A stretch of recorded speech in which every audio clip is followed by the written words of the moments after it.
I'm David Volk, a voice of the resistance, albeit a strange and silly one. Today's post, hotel showers now offer 50% door, 100% flooding. Is there a glass shortage no one told me about? As I have traveled this great globe of ours in the last couple of months, I have noticed a disturbing trend in hotel bathrooms, and I'm not sure what to make of it. Apparently, hotel designers, owners, or builders have quietly decided that we no longer need the glass in the showers to enclose the length of the shower enclosure. And I'm not happy about it because it's causing me to leave a huge ass mess. If you're scratching your head about this, let me explain. Long ago, most hotel showers used to have a curtain, sometimes two. If there was one curtain, you pulled it from the front of the tub to the back when you climbed in. If you had two, you tucked one of them into the tub to keep the water in the shower and the floor outside dry. Then, many hoteliers opted for glass. Sometimes the shower stall featured a sliding glass door with two sections on a track that you pulled closed after you got in. Other times, the shower had a door that swung open and you pulled it closed behind you. Lately, however, I've noticed that the people who build, run, and own hotels have gotten lazy and have stopped fully covering the enclosures. Instead, they've taken to covering half of them with a piece of glass and leaving the other half open to the air. It's almost as if they're saying that they no longer want to bother with giving us a fully protected shower experience. This is inconvenient for a number of reasons. First, in order to adjust the temperature and water pressure, you have to lean into the shower, turn it on, and get your clothes wet, unless, of course, you're the type of person who gets undressed before getting the water just right. And if you are, good on you. But I am not that kind of person.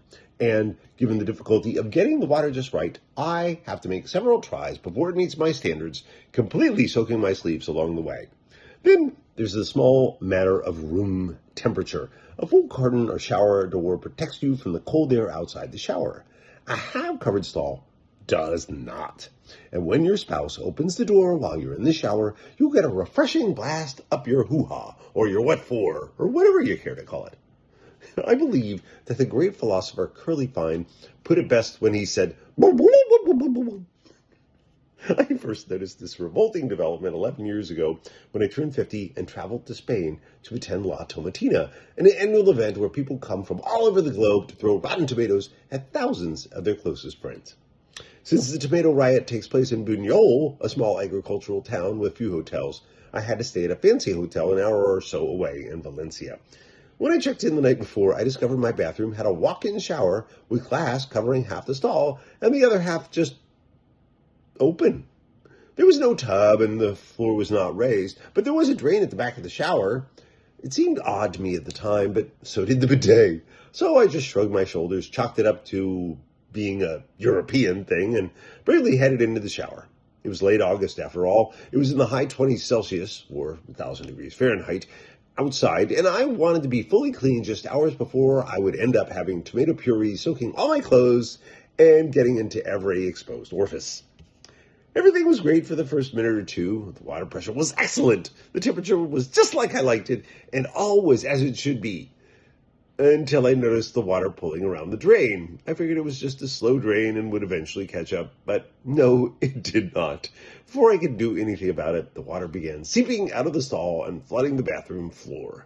So I had to rush around naked, get everything up off the floor, get myself dried off with a wet towel, get dressed, and call the front desk.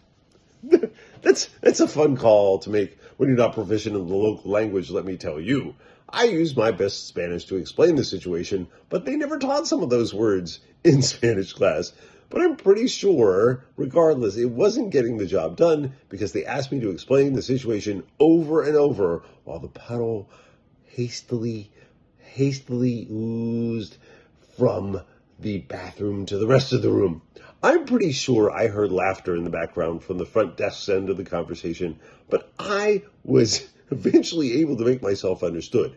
Maybe it was the part where I said, "Help me, I'm bowing!" or "Help me, I'm drowning," in English through a mouthful of water. It took a while, but maintenance eventually sopped it all up. So you can imagine my horror 11 years later, this year, when we checked into a hotel in Portugal last month and discovered half a door on the shower stall. And it wasn't just at one hotel. It was at every hotel. except for the first one that had a bathtub with a detachable shower hose, so you could shower and soak every last atom of everything in the entire bathroom.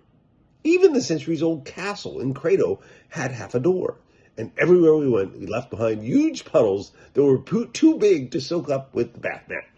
I'm pretty sure that years from now, the maids will still be telling their families about that strange incontinent couple from the States. By the time we left, I concluded that Portugal is a great country, and I could almost see myself living there once they resolved the glass shortage and fixed their shower problem. 2 weeks later, we checked into the Embassy Suites Hotel in South Jordan, Utah, and discovered the same style shower. It's hard to say same style shower. I don't know what the hell's going on with the sudden move to half glass, but I hope it ends soon. Otherwise, it will be curtains for us all. I've been David Volk, a voice of the resistance, albeit a strange and wet one.